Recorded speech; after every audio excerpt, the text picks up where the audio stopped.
죽음에 이르는 7가지 죄를 살펴보고 있는데 오늘은 그 중에서도 가장 흥미롭지만 때로는 꺼려지기도 하는 바로 정욕에 대해서 나누려 합니다. 오늘 본문은 우리가 잘 아는 요셉의 이야기죠. 요셉은 비록 형들에게 팔려 애굽의 노예가 되었지만 그의 삶은 비교적 순탄하게 흘러가고 있었습니다. 바로 애굽의 최고 권력자인 바로 왕의 호위대장의 집에 들어가게 되었기 때문입니다.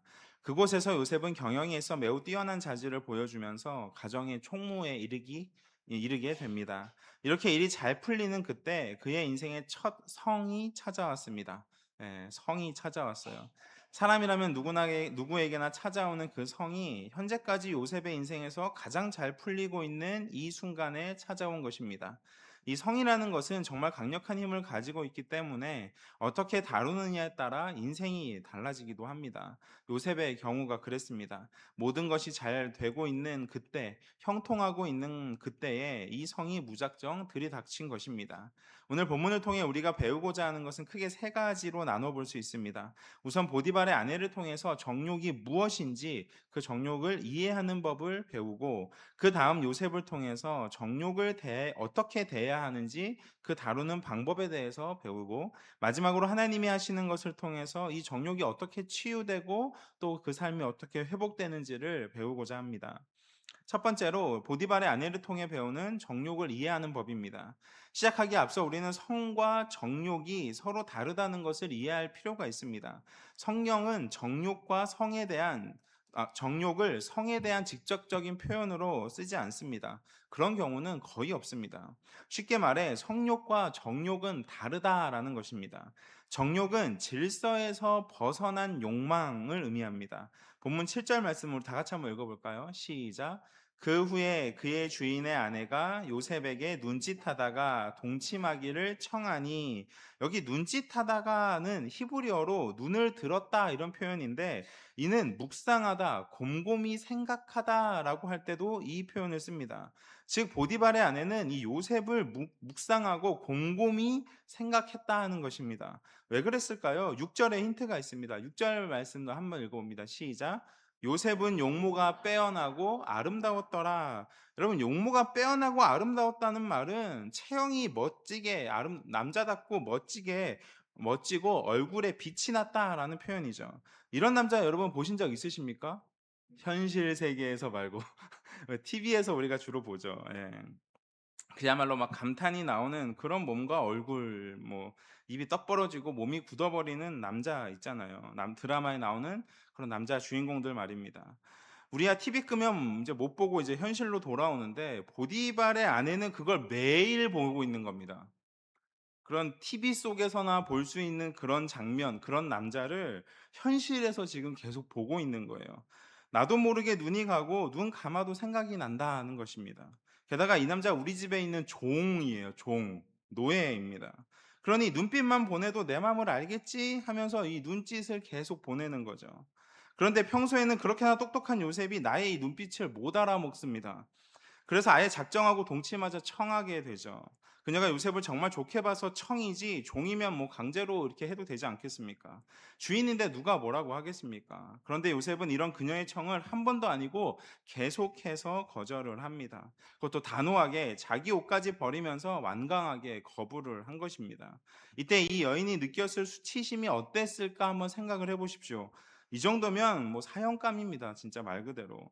아니, 내가 너를 이렇게나 예뻐하는데 내 정부가 되면 더 편하게 즐기면서 일할 수 있지 않아? 잘만 하면 내가 너에게 자유도 줄 수 있지 않냐는 거죠. 근데 이걸 거부해라는 것입니다. 굴러온 돌을 발로 차버린 이런 것에 이 여인이 완전히 이제 화가 이제 치밀어 오르죠. 그녀의 정욕은 분노가 되어 이제는 요셉을 죽이려 합니다.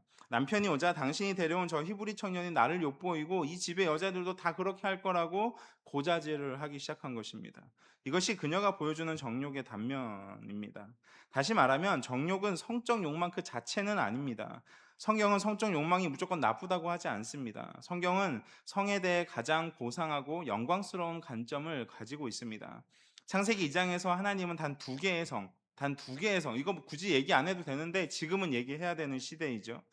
남자와 여자를 창조하셨습니다. 그리고 그들에게 생육하고 번성하라 이렇게 명령을 하셨죠. 이것을 신학적으로 우리가 뭐라고 부릅니까? 문화 명령이다 이렇게 얘기합니다. 문화 명령. 즉 성은 하나님의 영광스러운 문화 명령이자 하나님의 뜻이라는 것입니다. 성경은 곳곳에 남편 된 자는 아내를 기쁘게 해줄 의무, 아내 역시 동일한 의무를 가진다라고 얘기합니다. 잠언 5장을 보면 남편과 아내는 서로를 성적으로 만끽하고 기뻐하라는 식의 명령을 받습니다. 고린도전서 7장도 동일한 입장입니다. 교회 전통을 통해서도 죽음에 이르는 7가지 죄, 이 7대죄 중에 정욕은 맨 상단에 위치한 죄의 목록은 아니었습니다. 오히려 이게 아래쪽에 있잖아요. 지금 우리도 오늘 8번째 시간이고 이 죄 다루는 거는 7번째인데 지금 뭐예요? 거의 마지막에 위치하고 있지 않습니까? 교만, 시기, 탐욕, 분노 같은 것들이 이 정욕보다는 훨씬 앞쪽에 있더라는 것입니다. 왜 그럴까요? 기독교의 도덕 신학자들도 오래전부터 그것을 알고 있었기 때문입니다. 교만과 탐욕 같은 욕망은 자연스럽지 않는, 쉽게 말하면 부자연스러운 욕망입니다. 우리는 도둑질하도록 지어지지 않았다는 거죠. 남을 해치거나 죽도록 미워하도록 지어지지 않았다는 것입니다. 하지만 성적 욕망만큼은 달라요. 우리는 성적 욕망을 위해 지어졌다 해도 과언이 아닙니다. 정욕은 자연스러운 욕망이 잘못된 방향으로 흘러간 거예요. 즉 질서, 아까도 뭐예요? 질서에서 벗어난다 그러는데 정욕은 하나님이 만드신 질서에서 벗어난 모든 성적인 욕망을 다 가리켜서 정욕이다 이렇게 말하는 것입니다. 그러므로 정욕이 어떤 형태든 성적 욕망 전체를 다 싸잡아서 이 정욕이다 이렇게 얘기하면 안 된다는 거죠. 그러면 우리가 다루는 성 자체가 다 죄가 된다는 것입니다. 그럼 이 자연스러운 성적 욕망이 어떻게 정욕이 되는 것일까요? 본문에서 찾아볼 수 있는 정욕의 본질은 세 가지로 살펴볼 수 있습니다. 첫 번째는 이 정욕은 통제되지 않는다는 겁니다. 통제가 되지 않아요. 성적 열망에 붙잡혀버린 보디발의 아내를 한번 보십시오. 요셉이 아무리 단호하게 안 된다, 안 된다 거절을 해도 멈추지를 않습니다. 날마다 그랬어요. 성경에 보니까 날마다 그랬어요. 이게 기간이 얼마인지 모르겠는데 보통 이제 남편이 이제 뭐 전쟁이나 이런 데 출장을 나가잖아요. 그러면 꽤 긴 시간일지도 모르겠습니다. 날마다 그랬다는 거예요. 날마다. 그러니까 멈추지 않았다는 것입니다. 어떤 사람들은 성욕도 식욕처럼 뭐 식욕과 같은 거다 뭐 이렇게 얘기하는 사람들이 있어요. 말도 안 되죠. 그럼 배가 고프면 먹듯이 성도 고프면 뭐 관계를 해야 된다 뭐 이런 식이라는 겁니다. 이것은 충격적이게도 여러분 학생 인권 조례에 포함된 내용이었습니다. 학생 인권 조례에 실제로 포함된 내용이었어요. 학생들에게도 성의 자유와 권리를 보장해 주자 뭐 이런 내용이 여기 들어 있었다는 겁니다. 근데 여러분 정말 그렇습니까? 식욕과 성욕이 똑같습니까? 다르죠. 아무리 생각해도 이것은 똑같지 않습니다. 두 번째는 좀 더 이건 중요한 내용인데 여러분 정욕은요. 약속 없는 쾌락을 원하는 겁니다. 약속이 없어요. 기약이 없어요. 그러니까 뭐예요? 끝이 없다는 것입니다. 그냥 쾌락이 아니라 약속이 없는 쾌락입니다. 요셉은 보디발의 아내에게 무엇이 잘못되었다고 얘기합니까? 9절 말씀을 보니까 이 집에는 나보다 큰 이가 없으며 주인이 아무것도 내게 금하지 아니하였어도 금한 것은 당신뿐이니 당신은 그의 아내임이라 이랬어요. 그런즉 내가 어찌 이 큰 악을 행하여 하나님께 죄를 지으리까? 오늘 주제와 관련된 핵심 구절은요. 당신은 그의 아내임이라는 부분입니다. 행여 이것을 보면서 만일 그녀가 결혼하지 않았고 요셉도 미혼이면 서로 괜찮은 거 아닌가? 이런 오해를 할 수가 있습니다. 요즘 젊은 세대들이라면 더 그렇겠죠. 둘 다 미혼이고 젊은 남녀가 눈이 맞으면 뭐 잠자리 가지는 거 당연한 거 아니냐 하는 것입니다. 그러나 요셉이 생각한 건 그 정도가 아니었습니다. 요셉이 그녀에게 당신은 그의 아내라고 말한 것에는 당신은 내 아내가 아니라는 의미가 동시에 있다는 겁니다. 당신은 남의 아내일 뿐만 아니라 내 아내도 아니잖아요 라는 뜻입니다. 그러면 결혼에 대한 성경적인 관점, 하나님의 관점은 일관됩니다.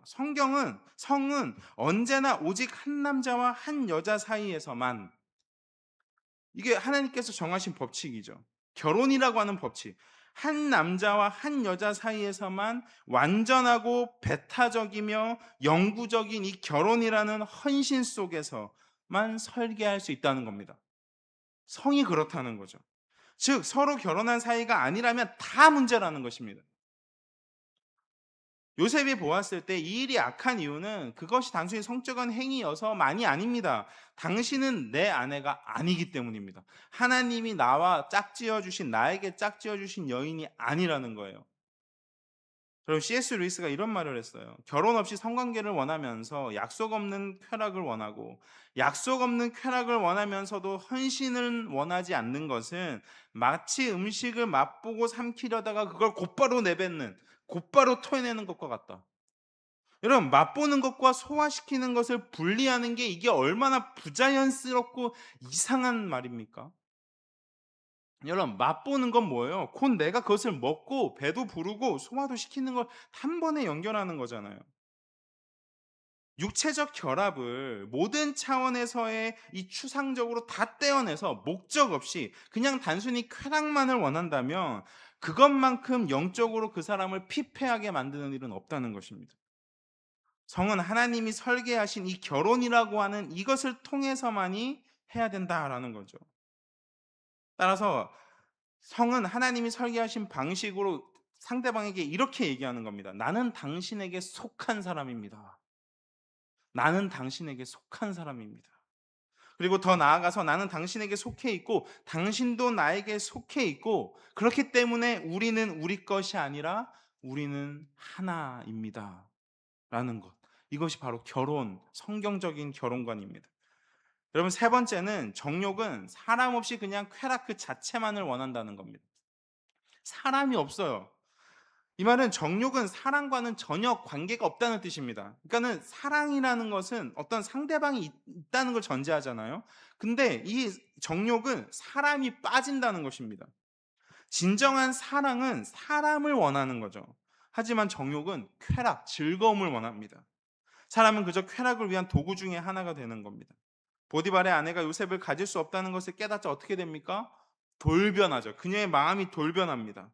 미움이 생기고 죽이고 싶은 살인의 마음으로 바뀌어요. 이건 당시 상대를 얻지 못할 때만 그런 것이 아닙니다. 얻어도 똑같습니다. 사무엘하 13장에는 다윗의 아들 암논이 자기 이복누이 다말과 억지로 관계를 맺는 장면이 나옵니다. 암논은 관계를 맺기 전까지는 막 상사병이 걸릴 정도로 그 다말 누이를 막 진짜 막 열렬히 사랑했습니다. 하지만 막상 관계를 가진 뒤에는 그녀를 미워합니다. 관계를 가진 다음에 다말에게 뭐라 그러냐면 일어나서 가버려 이렇게 얘기합니다. 정욕을 채웠으니까 더 이상 필요가 없다는 말입니다. 정욕은 사람 없이 쾌락 그 자체만을 원하는 거죠. 그렇다면 요셉이 이 정욕을 어떻게 대처했느냐? 이제 이걸 다루겠습니다. 요셉을 통해 정욕을 대하는 법을 함께 살펴봅니다. 죄는 성적 욕망을 매우 강력한 정욕으로 바꾸어버립니다. 죄가 그렇게 하는 거죠. 죄가. 이런 강한 정욕 앞에 요셉은 이렇게 행동합니다. 10절 말씀 우리 다 같이 읽어봅니다. 시작. 10절 말씀. 10절 말씀 없나요? 우리 성경 보시고 다 같이 읽겠습니다. 시작. 여인이 날마다 요셉에게 청하였으나 요셉이 듣지 아니하여 동침하지 않을 뿐더러 함께 있지도 아니하니라. 날마다 요셉에게 청했는데 요셉이 듣지 않고 어떻게 합니까? 동침하지 아니할 뿐더러 함께 있지도 않았다는 겁니다. 요셉은 주인의 아내는 뭐 어떻게 못하니까 자신의 행동을 철저하게 통제합니다. 요셉은 보디발의 아내의 끈질긴 유혹에 동침을 거절하는 것은 물론 아예 함께 있는 것 자체를 하지 않았어요. 이런 행동의 통제가 있을 수 있었던 것은 그 통제, 그 앞에 선행된 것이 중요한데 그것이 무엇입니까? 그것은 마음의 통제였습니다. 마음과 생각의 통제였어요. 9절 말씀 우리 다시 한번 다 같이 읽어봅니다. 9절 말씀 시작. 이 집에는 나보다 큰 이가 없으며 주인이 아무것도 내게 금하지 아니하였어도 금한 것은 당신뿐이니 당신은 그의 아내임이라. 그런즉 내가 어찌 이 큰 악을 행하여 하나님께 죄를 지으리까? 요셉에게는 행동을 통제하기 전에 생각한 것이 먼저 있습니다. 그것은 그런즉 내가 어찌 이 큰 악을 행하여 하나님께 죄를 짓냐는 거죠. 여러분, 이 말이 무슨 말입니까? 이거는 보디발의 아내에게 한 말이기 이전에 자기 스스로 자기 자신에게 하는 말입니다. 나는 하나님 앞에 죄를 짓지 않겠다는 자기 결단이죠. 요셉은 결혼과 성의 이 참된 목적에 대해서 생각을 한 것 같아요. 결혼의 목적은 무엇입니까? 육체와 영혼이 완전히 하나가 되는 연합입니다. 진정한 연합이죠. 그런데 정욕은 이런 목적과는 전혀 상관이 없다는 것입니다. 오히려 정욕은요, 둘로 셋으로 이 사람을 그 속부터 아니라 사람과의 관계까지도 다 찢어 놓는 것입니다. 그리고 이는 성의 궁극적인 목적으로 연결이 되죠. 그러니까는 완전한 연합 다음에 궁극적인 목적으로 이어진다는 것입니다. 여러분, 성에는요, 두 가지 목적이 있어요. 하나님이 하신 성을 말하는 겁니다. 하나는 궁극 이전의 목적이 있고 하나는 궁극의 목적이 있습니다. 궁극 이전의 목적이라는 것은 결혼의 목적인 한 남자와 한 여자의 육체와 영혼의 완전한 연합. 이게 궁극 이전의 목적이에요. 그럼 궁극의 목적은 무엇이냐? 궁극의 목적은 이 성을 통하여서 하나님이 진짜 담겨진 그 비밀, 그 의미를 말하는데 그것은 하나님과의 완전한 연합이 가져다 주는 그 경이로운 기쁨과 황홀을 미리 맛보게 하는 경험하게 하는 표지라는 것입니다. 이게 성의 궁극의 목적이에요. 이것이 하나님께서 성을 창조하신 목적입니다. 이유입니다. 에베소서 5장에서 바울이 이렇게 얘기합니다. 에베소서 5장 31절 32절 말씀 다 같이 읽습니다. 시작. 그러므로 사람이 부모를 떠나 그의 아내와 합하여 그 둘이 한 육체가 될지니 이 비밀이 크도다. 나는 그리스도와 교회에 대하여 말하노라.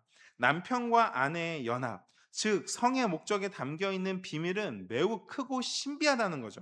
왜냐하면 그것이 단순한 부부간의 연합을 넘어서 신랑 되시는 그리스도와 신부 되는 교회의 연합을 보여주는 본보기, 맛보기라는 것입니다. 로마서 7장으로 가면 바울은 더욱 노골적으로 이것을 표현합니다. 로마서 7장 4절에 그러므로 내 형제들아 너희도 그리스도의 몸으로 말미암아 율법에 대하여 죽임을 당하였으니 이는 그 이유는 다른 이 곧 죽은 자 가운데서 살아나신 이에게 가서 우리가 하나님을 위하여 열매를 맺게 하려 함이라. 이 7장 앞부분은요, 남편, 그러니까 전에 남편이었던 아담과 이혼하고 우리는 예수님과 다시 결혼했다. 예수님이 우리의 진짜 신랑이다. 이 내용을 한 다음에 이 말씀을 주는 거죠. 여러분, 어려운 표현 같지만 이것은 단순합니다. 그러니까는 죽은 자 가운데서 살아나시니 누구예요? 그리스도시죠. 그러니까 그리스도에게 가서 그와 연합해서 열매를 맺으라는 겁니다. 자녀를 잉태하라는 것입니다. 믿을 수 없지만 성경이 그렇게 말하고 있어요. 이 비밀이 크도다 하신 겁니다. 하나님의 백성은 어디서 떨어지는 것이 아니라 태어나는 거라는 거죠. 태어나는 겁니다. 그래서인지 사탄의 가장 주된 목적은요, 결혼하지 못하게 하는 거죠. 결혼의 정체성 자체를 완전히 뒤바꿔 놨어요. 결혼은 뭐 동성끼리도 되고 일부 다처제도 되고 다 뭐 별의별 결혼 뭐 다 된다는 것입니다. 그리고는 뭐예요? 어떻게든 자식을 낳지 않도록 만들어요. 왜 그렇게 할까요? 이것은 그 성 안에 담겨 있는 성적 욕망 속에 담겨 있는 비밀, 하나님의 이 비밀 이것이 크기 때문입니다. 이것을 깨닫지 못하도록, 알지 못하도록 하는 거죠. 성적 욕망은 영원한 어떤 것을 향하고 있습니다. 그것을 가리키고 있어요. 요셉은 아름다운 여인을 보면서 돌처럼 생각하는 그런 사람 아니죠. 20대의 혈기왕성한 나이의 요셉입니다. 그에게도 성적 욕망이 없었겠습니까? 하지만 그는 결혼과 성의 참된 의미를 생각했고, 그리고 더 나아가 이것이 잘못되면 하나님과의 관계도 깨진다는 것을 알았다는 것입니다. 하나님과의 연합이 이루어지지 못한다는 것을 알았다는 거죠. 이게 무엇입니까? 요셉은 하나님을 사랑했다는 것입니다. 요셉은 하나님을 사랑했습니다. 우리의 성적 욕망은 이 땅에서는 그 누구도 줄 수 없는 종류의 우주적인 결말을 원하고 있습니다. 아무도 그 누구도 말로는 뭐 할 수 있지만 실제로는 할 수 없는 그 우주적 결말 무엇입니까? 나는 너를 절대로 버리지 않고 영원히 너와 함께 하겠다는 약속입니다. 이걸 누가 실현할 수 있겠습니까? 우리는 사랑하는 사람이 생기면 그런 뭐 약속하잖아요. 근데 그것이 보여주는 더 큰 그림. 그게 무엇입니까? 바로 그리스도와의 연합이라는 것입니다. 이 약속은 오직 한 분만이 하실 수 있죠. 그분만이 죄로 인해 영원히 멸망할 수밖에 없는 죄인들에게 이런 말씀을 하실 수 있는 것입니다. 나는 너를 절대로 버리지 않겠다. 내 눈에 너는 거룩하고 흠이 없다. 나의 사랑, 나의 어여쁜 신부야. 나와 함께 가자.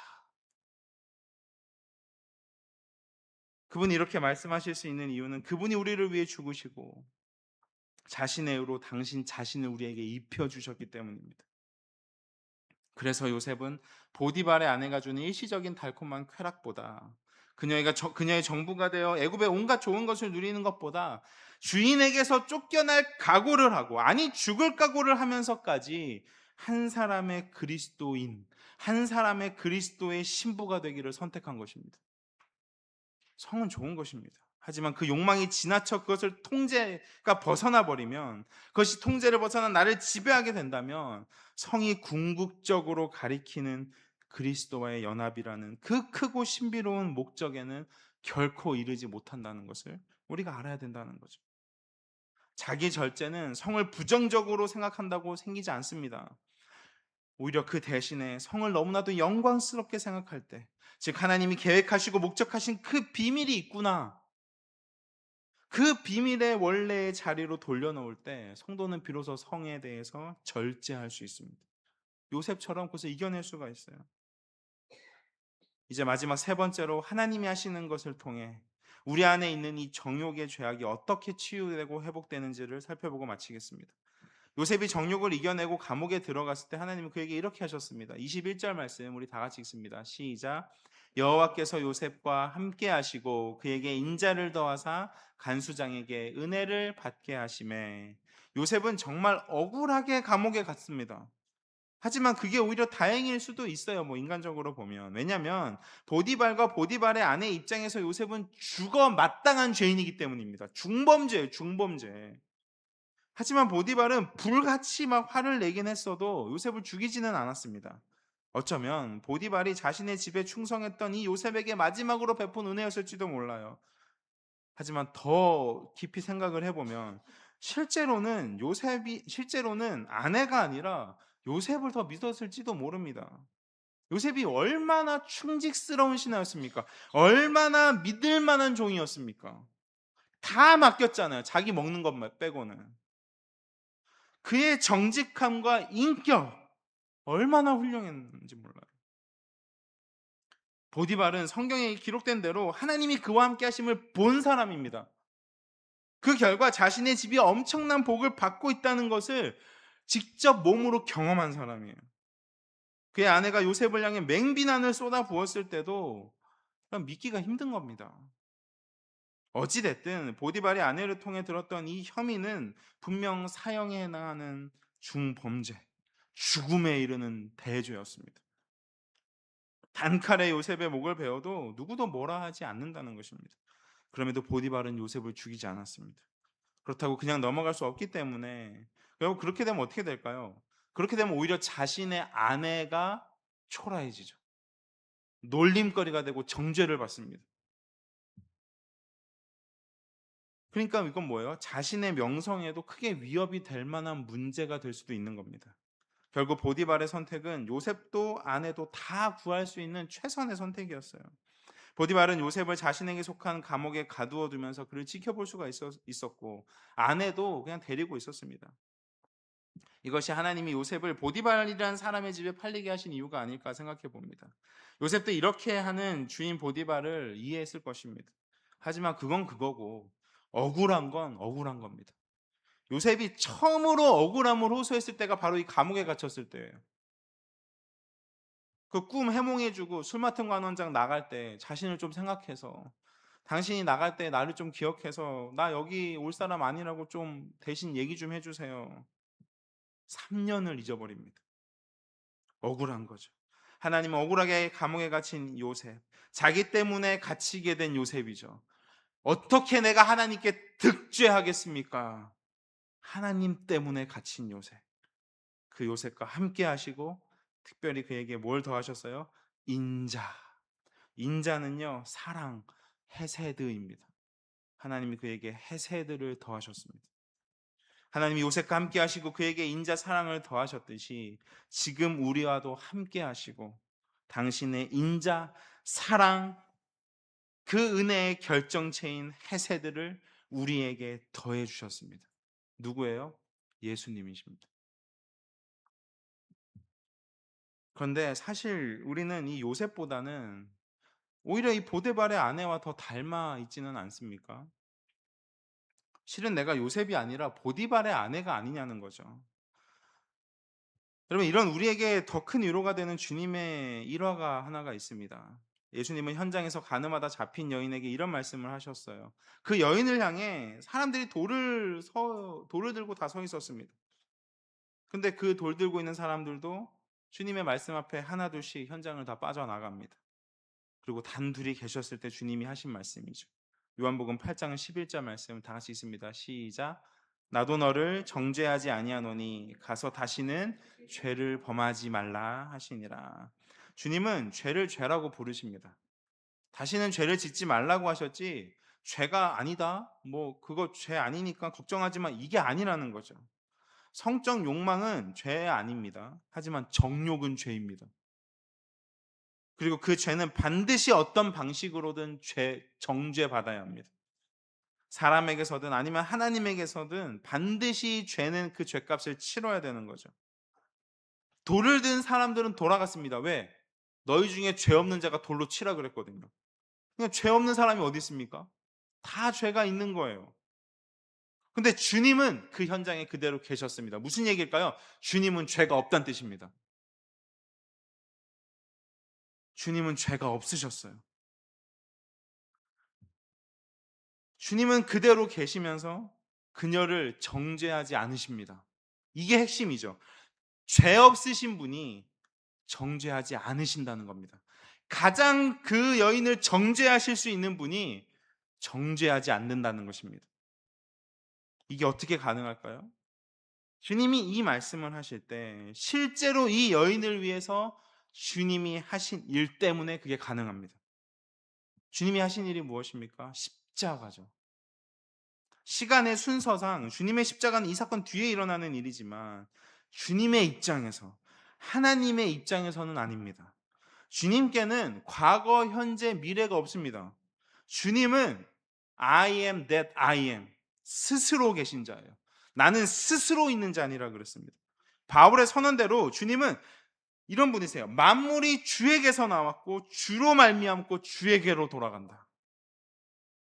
모든 사람들이 돌을 들고 이 여인을 치려 했지만 정작 자신들의 죄 때문에 그냥 돌아갔습니다. 하지만 주님은 그 현장에서 이 여인을 돌로 칠 유일한 자격이 있으셨음에도 불구하고 그 여인을 정죄하지 않으시고 다시는 죄를 짓지 말라라고 그를 용서하셨습니다. 왜? 그 여인이 맞아야 할 그 돌을 주님이 대신 다 맞으셨기 때문입니다. 사실 요셉이 받아야 할 분노, 정죄, 이것은 보디발의 아내가 받아야 마땅합니다. 요셉이 가야 할 감옥은 그녀가 가야 합니다. 그런데 아무런 죄 없는 요셉이 대신 정죄받고 대신 감옥 갔어요. 하나님이신 주님께서 우리를 위해서 그렇게 하셨다는 것입니다.